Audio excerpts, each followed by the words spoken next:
Assalamualaikum warahmatullahi wabarakatuh. Bismillahirrahmanirrahim.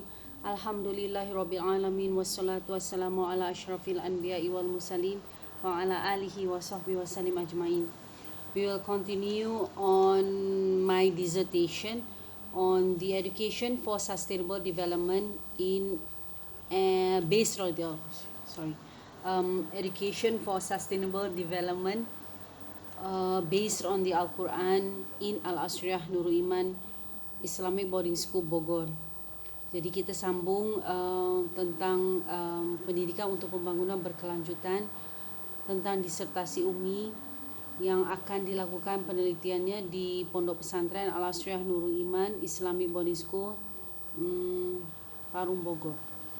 So last week, minggu lalu kita bicara tentang bab yang kelima.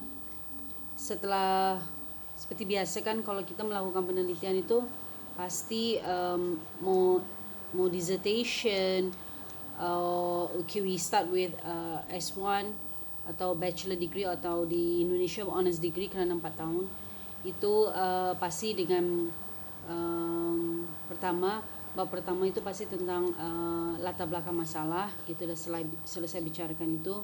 And then we talk about identification of the problem atau identifikasi masalah.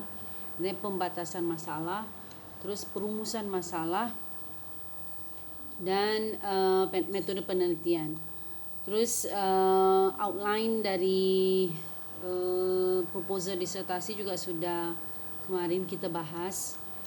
Terus kita membicarakan tentang bab 1 beres. Sekarang bab 2 kita bicarakan tentang diskursus, tentang konsep pendidikan untuk pembangunan berkelanjutan.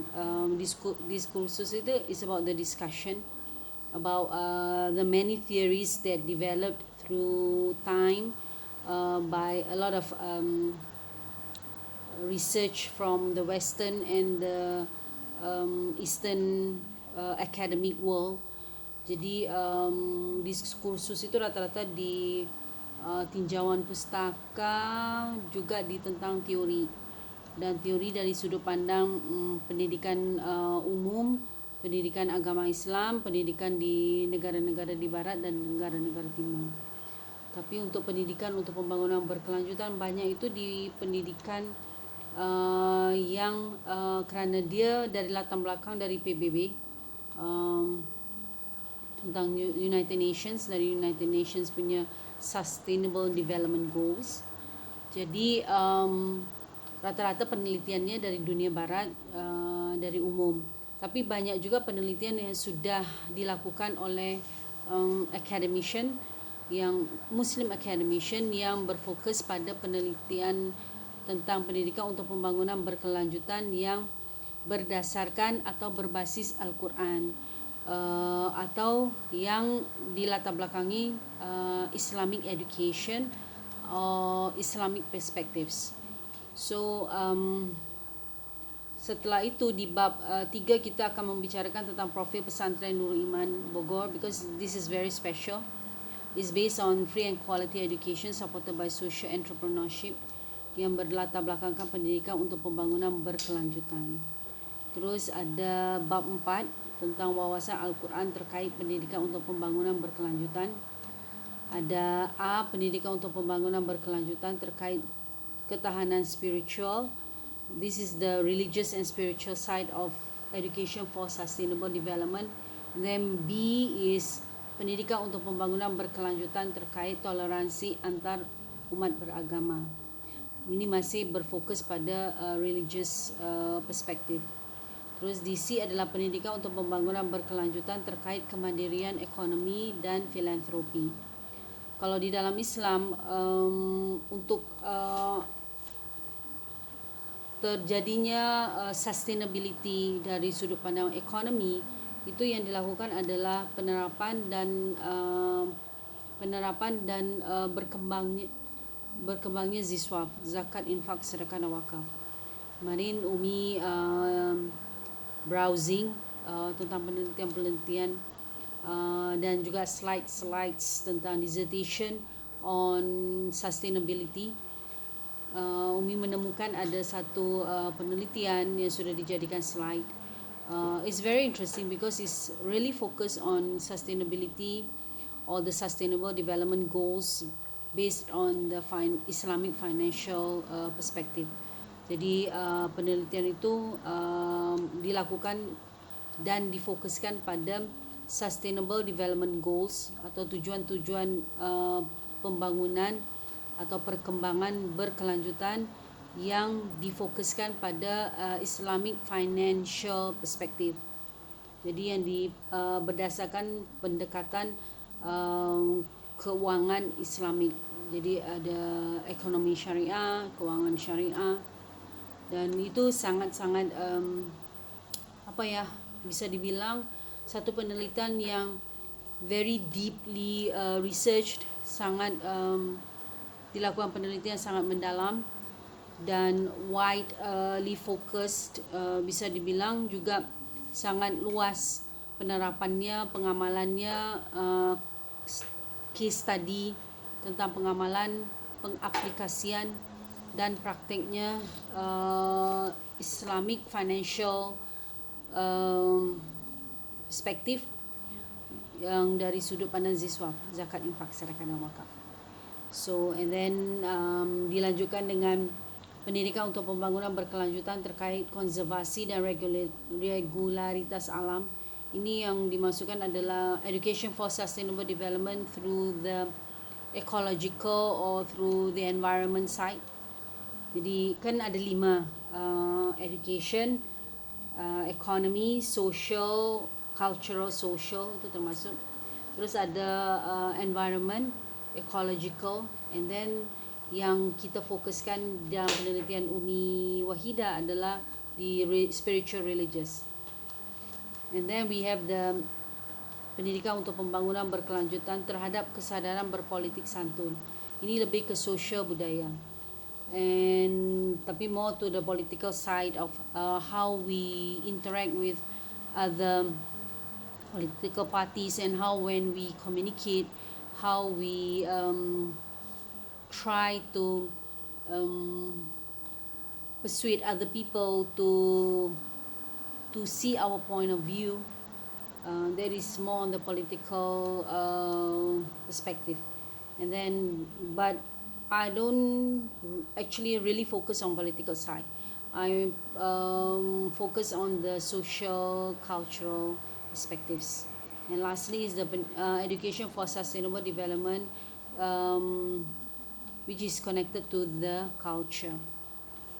And then chapter 5, bab 5, model implementasi pendidikan pembangunan berkelanjutan di Pondok Pesantren Al-Asriyah Nurul Iman Bogor.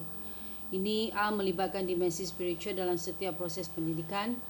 Kita tahu pondok pesantren, kita bukan hanya belajar ilmu agama, ilmu umum, tapi banyak yang kita lakukan adalah dari segi praktek, dari segi ibadah, ubudiyah, dari segi kita melakukan puasa Senin Kamis untuk bisa kita mengendalikan hawa nafsu kita, keserakahan kita, tamaknya kita, juga supaya kita bisa lebih merasakan bagaimana orang-orang yang tidak mampu, yang sering kelaparan itu bisa merasakan bagaimana ketika kita berpuasa.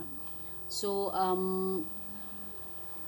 ilmu teori itu penting, tapi susah kalau tidak bisa diamalkan atau tidak diamalkan. It's only susah. It's like you don't embrace the knowledge itself, or you don't feel how the application of the knowledge is meant to be. So that is what's happening in Al-Asriyah Nurul Iman. We not only study, we not only learn, we not only transfer of knowledge, but we also application of the knowledge and implementation of the knowledge. And then we have menyeimbangkan antara prestasi akademik dan kepedulian sosial, memberikan pendidikan berwawasan lingkungan dan aksi praktis eco-healing. I think I will really have to do some more research on this eco-healing. And then memberikan pendidikan soft skills dengan melatih santri melalui beberapa jenis usaha. That is what we are doing now, our social entrepreneurship We now have 47 business units for the graduates to do the internship program. And then there is this keterikatan antara santri, alumni dan keluarga dengan pesantren sebagai upaya memperkuat persatuan dan kaderisasi. This is the how we have this relationship that we always have with all the students, the alumni, the families, as well as how we create generativity for the next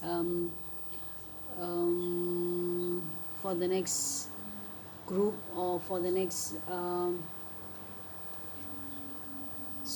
for the next interns, so that they will continue to apply the knowledge that were taught in Al-Asriyah Nurul Iman Islamic Learning School. And then we have the melibatkan pesantren dalam kegiatan kepemerintahan, keagamaan dan sosial. And then how Al-Asriyah Nurul Iman worked very well with the government, with all the other stakeholders. With the government also, we worked with the departments for religious affairs, and then for industry, economy sharia, and then also for small and medium enterprises.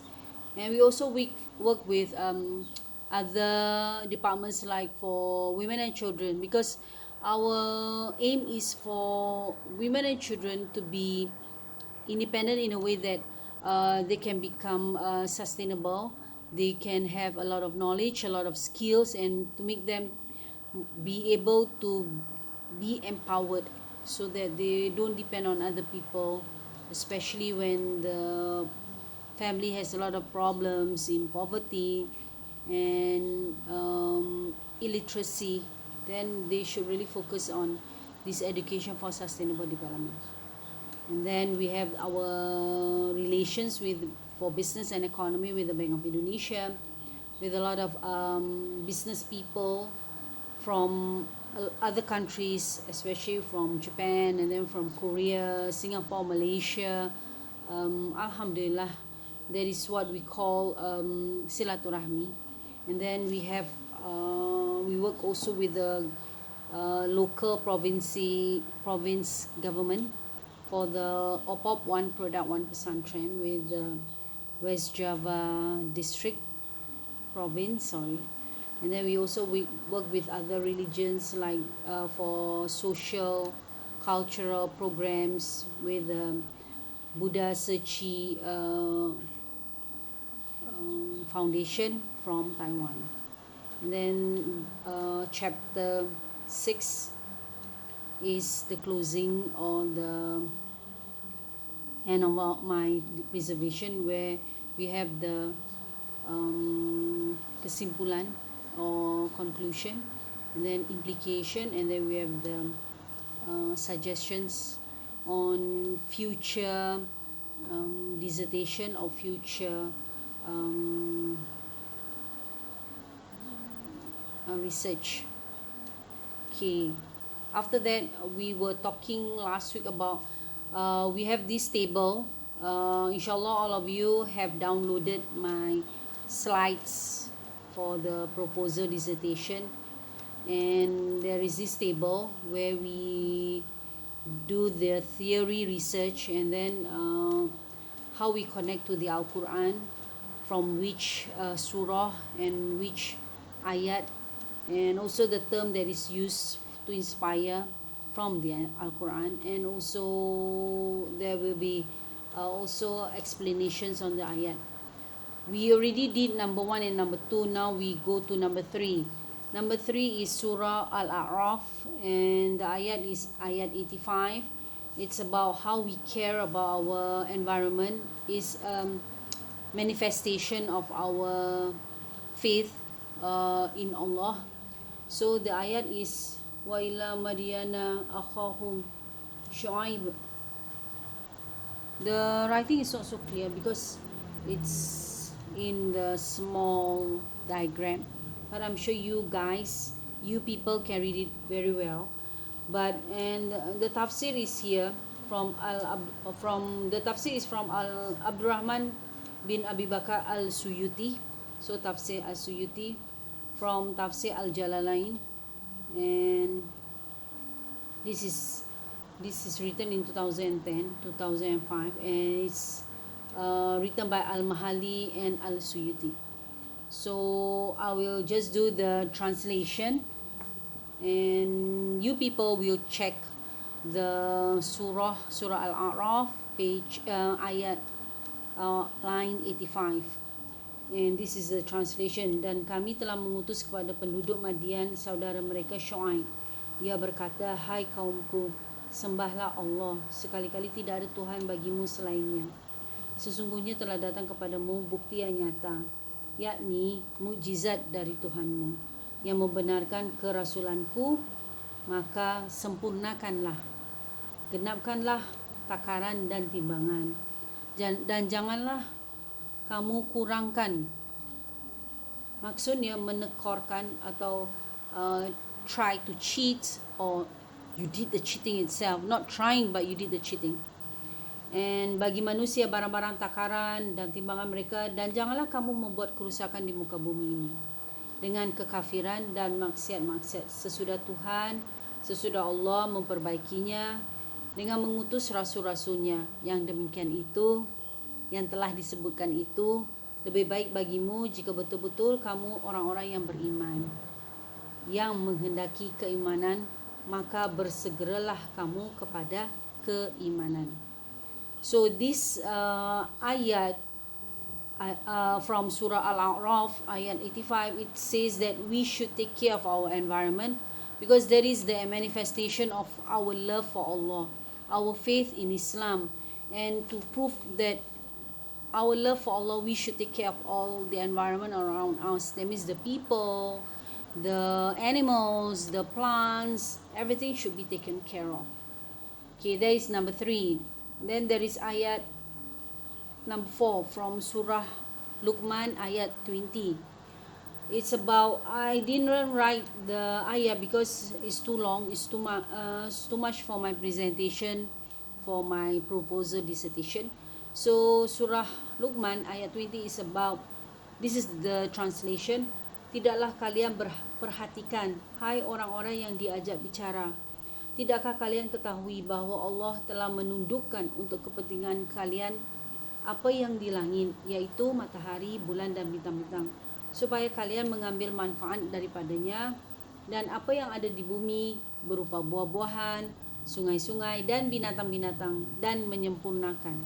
Artinya meluaskan dan menyempurnakan untuk kalian nikmatnya lahir, yaitu diberi bentuk yang baik, anggota yang paling sempurna dan lain sebagainya, dan batin berupa pengetahuan dan lain sebagainya.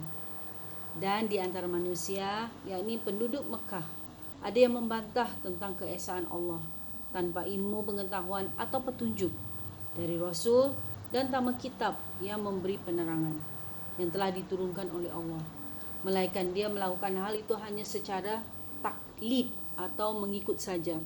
So from Surah Al-Luqman, we still talk about how Allah gave us all the beauty, everything in this world, but we still don't take care of the what is given to us. We are ungrateful, and we destroyed a lot of what is given to us, and we should be careful. We just shouldn't follow what our forefathers have done in the destruction of the environment. So this is actually a reminder for us. Next, number 18 is, from number 3 now, number 4, Al-Hajj, Surah Al-Hajj, ayat 22. Surah Al-Hajj is surah number 22, and the ayat is number 65. It's about alam raya tunduk kepada takdir Allah agar manusia dapat memanfaatkan jagat raya untuk kepentingan mereka. Alam raya taat kepada ketentuan Allah. Mestinya manusia juga harus menghargai alam raya. So di surah Al-Hajj, surah yang ke-22, ayat 65 menjelaskan bahawa seluruh alam raya, seluruh alam jagat, everything dari manusia, dari makhluk, hewan dan tanaman, semuanya tunduk kepada takdir Allah, agar manusia dapat memanfaatkan jagat raya untuk kepentingan mereka. Alam raya taat kepada ketentuan Allah. Mestinya manusia juga harus menghargai alam raya. So Allah menciptakan segalanya ini untuk kepentingan manusia. But sebagai manusia yang bisa dibilang ungrateful, tidak tahu bersyukur, semuanya dirusakin. Terlalu rakus, terlalu tamak. Jadi itu yang kita harus hindari, harus menjadi contoh, harus menjadi iktibar bahwa apa yang kita lakukan itu pasti akan memiliki dampak bukan hanya di lingkungan kita, tetapi untuk masa depan anak cucu turunan kita. Jadi padahal Allah sudah memberikan sebanyak kekayaan di muka bumi ini untuk dimanfaatkan oleh manusia, dan manusia mestinya sebagai rahmatan lil alamin, sebagai penjaga, sebagai rahmatan, sebagai yang diciptakan, sebagai yang memiliki kasih sayang untuk menjaga semua yang ada di muka bumi ini, mestinya mereka menghargai, menjaga dan melestarikan semua yang telah diberikan Allah untuk dimanfaatkan oleh manusia. Jangan dihabiskan dan jangan dirusakin.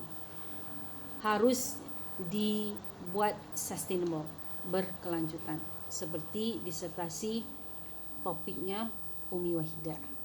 Next, number 5, pendidikan untuk pembangunan berkelanjutan terkait ketahanan spiritual. Kerana Umi mau menekankan tentang pentingnya spiritual and religious perspectives in the education for sustainable development. Jadi kita juga harus ada dan harus dikaitkan dengan Al-Quran. Jadi yang dikaitkan ini adalah Al-Quran surah Ar-Rum ayat 41.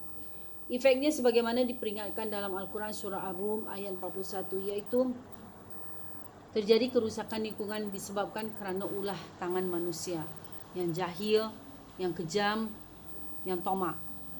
Jadi itu sudah dijelaskan kerana manusia itu terlalu rakus, terlalu tamak dan tidak memikirkan untuk orang lain, apalagi masa depan anak cucu kita, keturunan kita. Dan ini penting untuk kita mempertingkatkan dan memperkuatkan keislaman kita, agama kita, spiritual dan religious kita. Next, number 6 is pendidikan untuk pembangunan berkelanjutan terkait toleransi antar umat beragama. Sebenarnya ayat untuk toleransi antar umat beragama di dalam Islam itu banyak sekali. Kerana waktu itu Umi melakukan kita diminta untuk membuat makalah tentang multicultural berbasis Al-Quran. Jadi bagaimana di dalam Al-Quran itu banyak ayat-ayat, banyak seruan dari Allah Subhanahu Wa Taala untuk kita bisa hidup aman, damai, sentosa dengan semua agama dan semua bangsa. Jadi tidak boleh kita seperti Presiden Macron yang sekarang ini yang melakukan penghinaan, melakukan joke atau lelucon tentang Nabi Muhammad SAW, Nabi yang sangat suci bagi umat Islam. Dia berdalih bahawa kita kan ini melakukan freedom of speech, kebebasan berbicara. Come on, kalau anda mau bilang kebebasan berbicara, kita juga bisa bilang, wah saya juga bisa loh menjelek-jelekkan Tuhan kamu, agama kamu, Nabi kamu. But that is not the way how we should live peacefully and harmony. Jadi dalam Islam, di dalam Al-Quran banyak menjelaskan bahawa kita harus bisa melakukan toleransi. Lakum dinukum waliyadin, itu surah Al-Kafirun.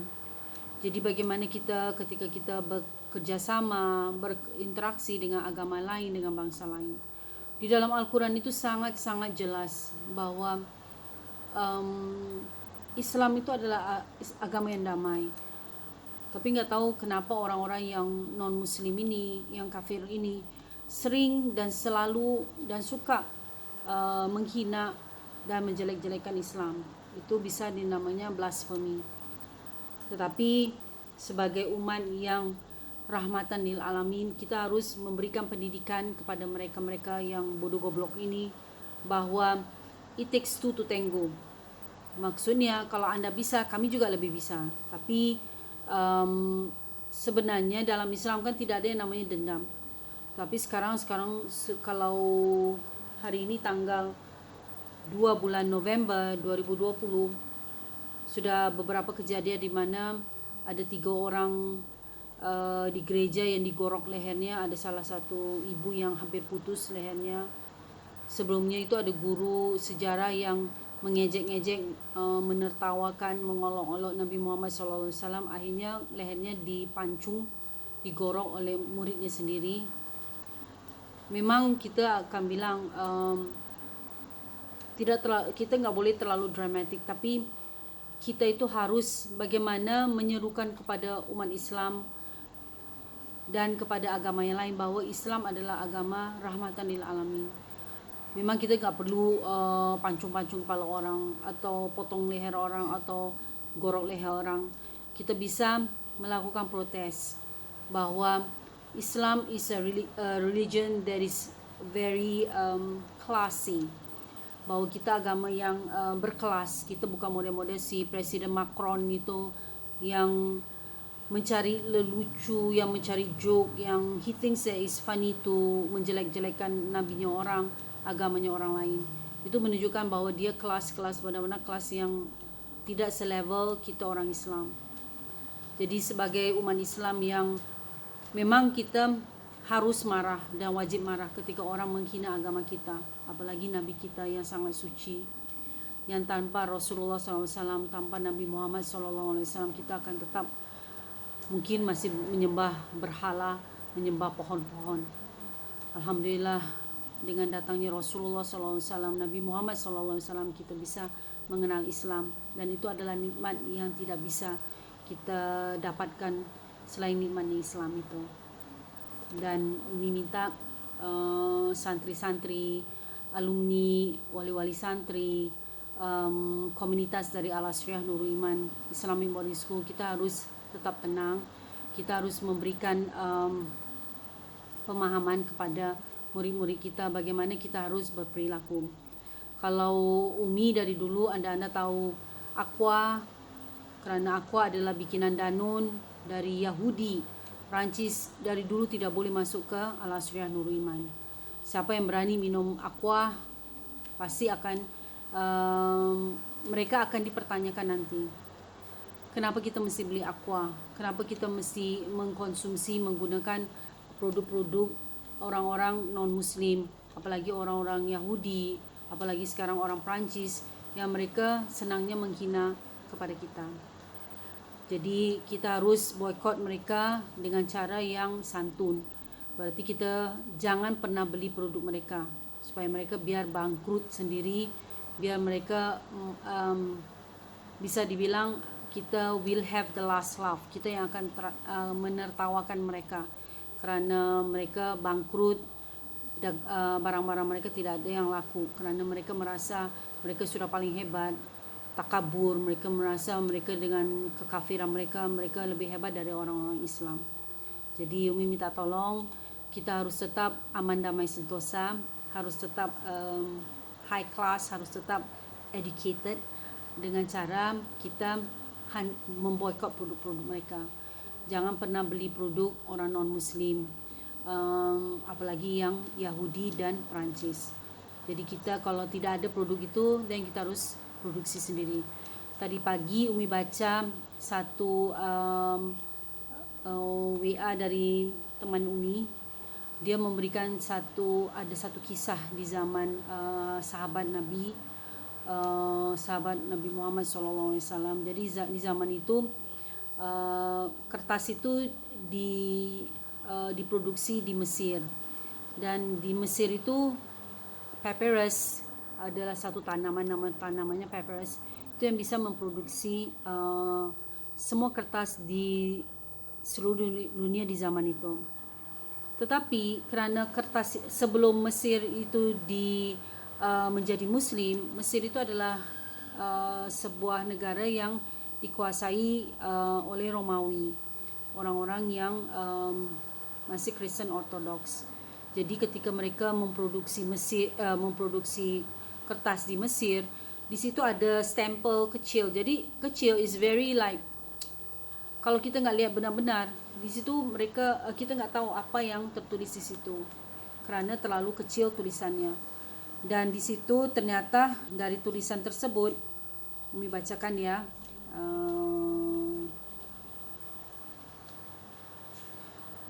Umi tu senang bisa share whatever I read, whatever my experience, because Umi ini orang yang sangat disayang Allah. Jadi banyak kesempatan yang diberikan kepada Umi. Mungkin anda-anda, insyaAllah anda-anda sebagai muridnya Umi, muridnya Abah, bisa juga mendapatkan pengalaman-pengalaman yang very unique and makes us very appreciated. Jadi di kasus ini, di cerita ini adalah bagaimana di zaman Khilafah Umayyah terhadap Romawi Timur tersebut, ketika ancamannya adalah penghinaan terhadap Rasulullah. Jadi to cut the story short, bagaimana kita mempersingkat ceritanya. Jadi ternyata di kertas yang diproduksi papyrus di zamannya sahabat Nabi, jadi zaman itu ketika Mesir sudah menjadi Islam, rakyatnya rata-rata Muslim, mereka masih memproduksi papyrus paper, kertas itu, dan masih ada stempel yang dari zaman Romawi. Di stempel itu ditulis adalah, jadi semacam hiasan kecil, kalau kita mungkin kris ya, QR code gitu, atau kadang-kadang ada hologram yang kalau kita lihat di mata, kalau kita nggak benar-benar perhatikan, kita nggak terlihat. Jadi di zaman itu, di zamannya sahabat ini, ternyata sudah ada yang namanya hologram and QR code. Jadi ternyata di tulisan di kertas papyrus itu adalah tulisan yang hiasannya bertuliskan dengan nama Bapa, Anak, dan Ruh Kudus dalam bahasa Romawi yang memang sudah menjadi desain sejak Mesir dikuasai oleh Romawi. Alhamdulillah, ini adalah hidayah yang Allah berikan kepada waktu itu pimpinan dari Mesir itu. Ketika dia membaca tulisan tersebut, dia itu langsung memerintahkan kepada tukang atau ahli papyrus, kertas yang diproduksi di Mesir itu, untuk merubah dan menghilangkan tulisan tersebut. Ketika cetakan berikutnya sudah nggak ada tulisan Bapa, Ruh Kudus, Anak, dan yang lain-lain. Sekali lagi kita ketemu lagi minggu depan. Mohon maaf zahir dan batin. Wassalamualaikum warahmatullahi wabarakatuh. Ila liqa, sampai jumpa lagi. See you.